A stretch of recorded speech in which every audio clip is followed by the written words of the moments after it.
Hey, this is Avi Roy, and you're watching a 416 interview. Yeah. Oh, yeah. Just to make this, just to make this, just to make this, just to make this. I want a bad one.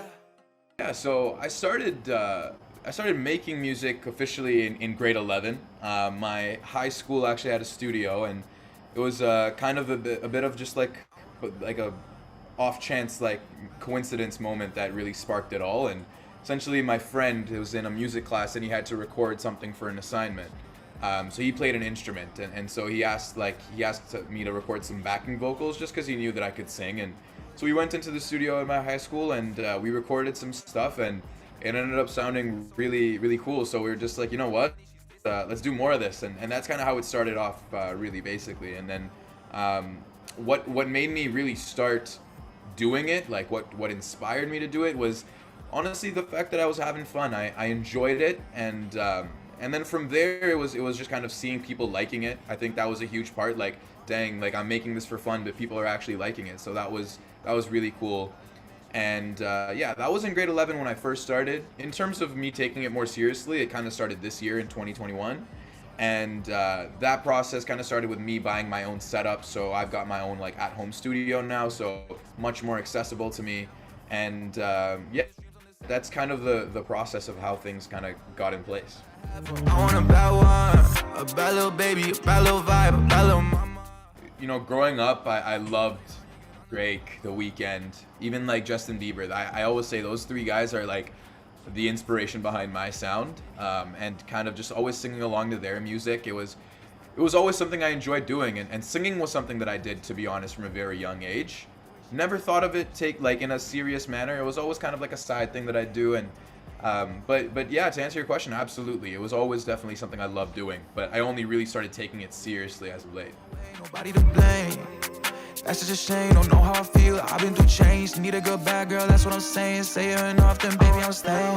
Just to make this. My full name is Avinish Roy, and my parents kind of gave me the nickname Avi just right off birth, and it just kind of flows, right? Like Avi Roy, it's kind of like one of those names that it sounds like it's already made for like an artist or a creative, kind of like you're Bryson Tiller or you're like Brent Faiyaz. Like the name is already kind of a stage name in and of itself. So that's kind of how Avi Roy stuck.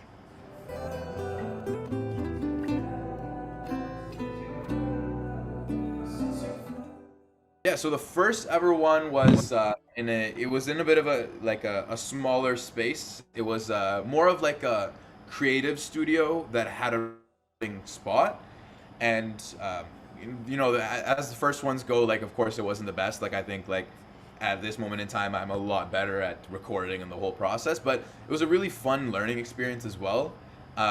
Since that first kind of studio session, I've been to more professional ones where like the entire space is just dedicated to recording music as opposed to just being a creative space in general. And yeah, and so the first one was definitely much more of a learning experience than actually a process of like going in and recording, but nonetheless enjoyable for sure. It might just break your heart. Yeah, for sure. So I think inspiration comes in many different ways. It's just one of those things that'll kind of hit you when you're not expecting it, and it'll be like I'll be in the middle of like studying for a test or something, and all of a sudden I think of an idea, and I want to write down something about that idea, or I like grab my phone, put it in my notes, and I basically how I do it. It's different for every artist, of course, but I kind of create like a bank of ideas that spark from either like just like I mentioned, random moments. There's also a few songs that are a little bit more like emotional, I guess, that sprout from my own experiences. And finally, there's also just like the type of songs that I'll literally just find a beat, or I'll have people send me beats and I'll just freestyle, and I'll kind of like create the song as I freestyle. So those are like the three processes. And I'd say the most commonly used process for me is that like I'll go through a bunch of beats, and I'll try to feel an emotion or some sort of vibe from that actual beat itself. And I have like a bank of ideas in my notes of just different like directions I could take a song.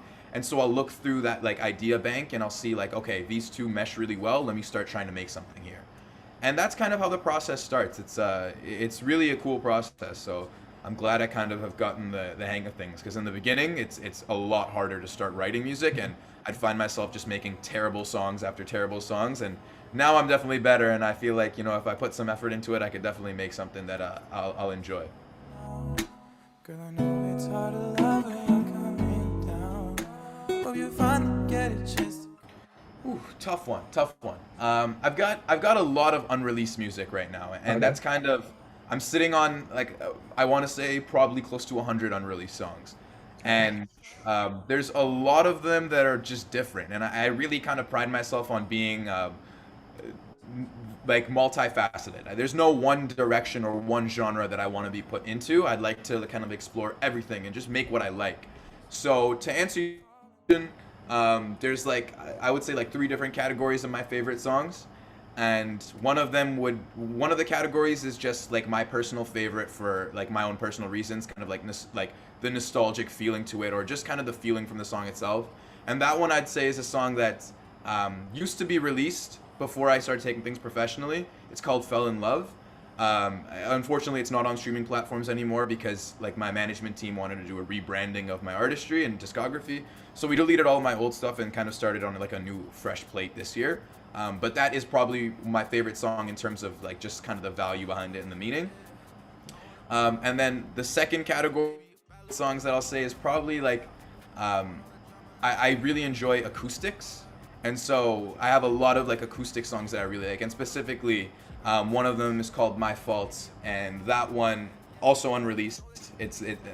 None of my favorite songs have been released yet, although I do really like the songs I have out, especially "Bad One." That's one of my favorites as well. But if I had to pick, I'd say yeah, for the acoustic kind of section, I've got that song, and then finally like my favorite kind of section of music that I make is very heavily inspired by The Weeknd in terms of just the abstract creative likeness behind the song itself. Lots of different layers, complexity of sound, and just all those things put together. I've got a few songs in that kind of space, and the one in particular that comes to mind is called "Pretty When You Cry." Also unreleased, unfortunately. Most of it's unreleased, but yeah, that one is definitely a special one, and one that I'm really looking forward to putting out at some point in the future. So those are like my three favorites. Women wishing they had some. I want a lot of things, I'm about to have them. I want a bad one. Yeah, exactly, right. And it's a small town, and you know I moved to Milton when I was pretty young. Essentially, my whole life's been in Milton. I think like grade 4 I moved, and I mean the community in Milton is great. Like people are definitely supportive, and I went to a high school where like a lot of people knew me for the music too, right? And it was kind of like I like to refer to it as like being like hood famous. Like in your neighborhood, you're famous, right? Getting that exposure, of course, like coming from Milton, no one knows where that actually is unless you're in the GTA. Like nobody really knows where Milton is. So for the most part, I do say I'm from Toronto, just to appeal to the broader scale. But yeah, Milton's great. I'm always gonna love it, and hopefully, I mean, at some point, if Milton, you know, I mean, I don't think there's anywhere to perform in Milton, but at some point, I'd love to perform back home in Milton. That'd be really cool.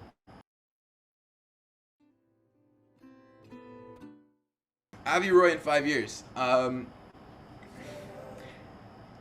always been a really ambitious guy, and I think I've never let anything hold me back from that. And so, in 5 years, man, who's to say? Like, I want to see myself at the top of the charts. I really want to, and I'm working hard. It's a lot of work. Making music is a lot more work than just it. And there's so many things that go into the process, and so many people that are involved. And you know, I put a team together around me that are just amazing people who really believe in my vision and want to see me be successful. And so it's like I'm obligated to that, man.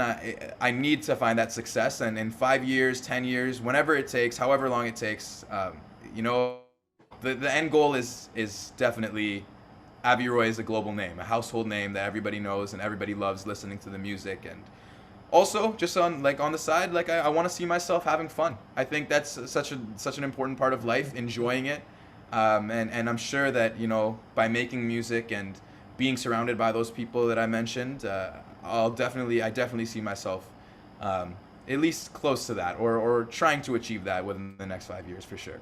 Other side. No, you won't love again. Yeah, so in terms of the projects and stuff, like I said, like making music is so much more than just recording it and releasing it. There's like so many things that go into the planning process, and so I can't say I've thought about an album yet, because I feel I'm so like just not ready for it. If I'm putting out a project, I want it to be 10 out of 10 perfection quality. Like I would never want to put something out to the highest standard.